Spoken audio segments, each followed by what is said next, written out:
Hürmetli vatandaş, bugünkü leksiyalarımızı başlayımız. Leksiya dese de Kadir Rozi. Bugünkü Sağışkımın 19. yıl 5. ayının 5.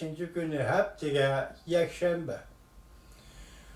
Leksiyana başlaştın evvel tünügülleten Türkiye'de Uygur'un inkılapçılarından Abdülkadir Yapcan'ı şart yal türmeden koyup verilgen bir iş oldu. Biz bunu tebrikleyimiz.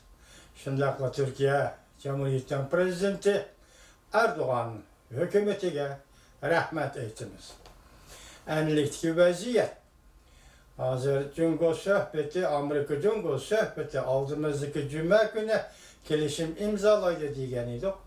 Yani şundaktıma hazır Prezident Trump'ın sözlerine qaraganda söhbət axırı nəticəyə erişəmdi, erişməmdi.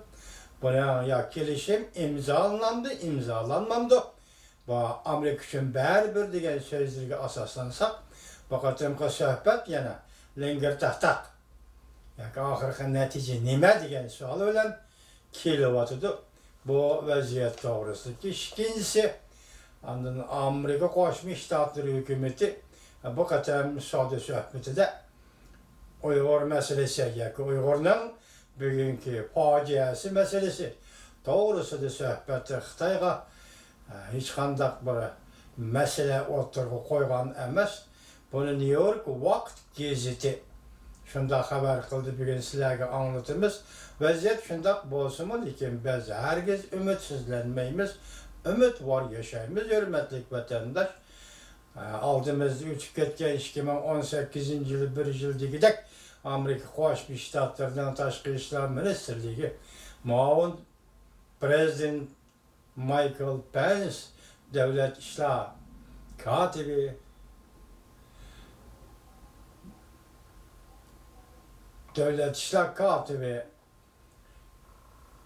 Katarlık Amerika Qoşma Ştatlarından rehberleri, hatta Parlament başlığı Nancy Pelosi hanımdan tatip devlet meclisinin azalarıca bula toxtumay.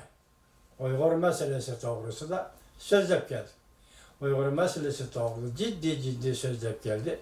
Moşunun özürlü sizden bizge hazırki vakta yeterli. Şuna sadece sohbeti de Uygur meselesi oturup koyuldu mu, koyulmadı mı bu mesele yani asta Amerika Cumhuriyeti münasebeti de oturup çıkacak mesele deyip qarayımız. Bugünkü leksiyanın mavzusu bunda birinci.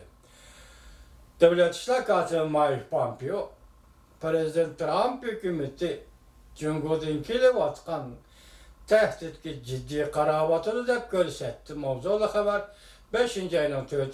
günü Amerika avazının Xitay dil programı ilan kılındı. Haber bundan başlandı.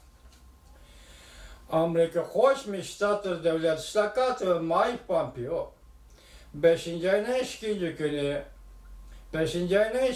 günü Fox haberlere doğru bitti.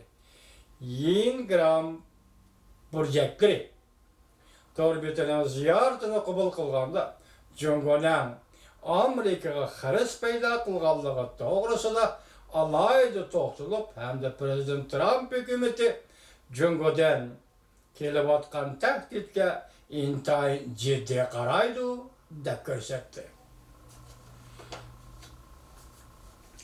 Amerika Qoşma Ştatları Devlet Mahkemesi'nden bayan etsi 5. ayının 3. günü muhbirinin ziyaret hatırasını ilan kıldı. Devlet İşler Katibi Mike Pompeo mında görsetti. Cumhuriyet dünyanın her kaysi caylarına doğru taşlap senin keçirinla tortaşlap senin uçurumni oğurlavatıdır. Menin uçurumni oğurlavatıdır. Amerikalı mekteplerinin uçurlarını oğurlavatıdır. Bu uçurlarını Cumhuriyet'e ele ketivatıdır. Devlet İşler Katibi Mike Pompeo mında görsetti. Amerika şirketleri bu noktanı tanıyıp yetiş gerek. Bu texnikalarni qayerga ishlatish kimge setip beriş? Cungo'da hususi şirketler bilen devletinin çekçigiresi yok. Bu meselede Cungo Amerika'ya oxşamaydı. Biz bu şirketleri düşündürüp koyuşumuz gerek ki Amerika şirketlerine düşündürüp koyuşumuz gerek ki bu şirketler özlerinin texnikalarının qandaq işletilib atqanligini bilmeydi. Nimaga ta'sir qilib atqanligini bilmeydi. Bu işler Amerika'nın devlet bexatarligiga ziyon selib qolmasdan hem o şirketlerinin inovatiga o ta'sir ko'rsatdi, dedi Devlet İşler Katibi Mike Pompeo. Amerika Qo'shma Shtatlarining Devlet İşler Katibi Mike Pompeo mundaq ko'rsatdi.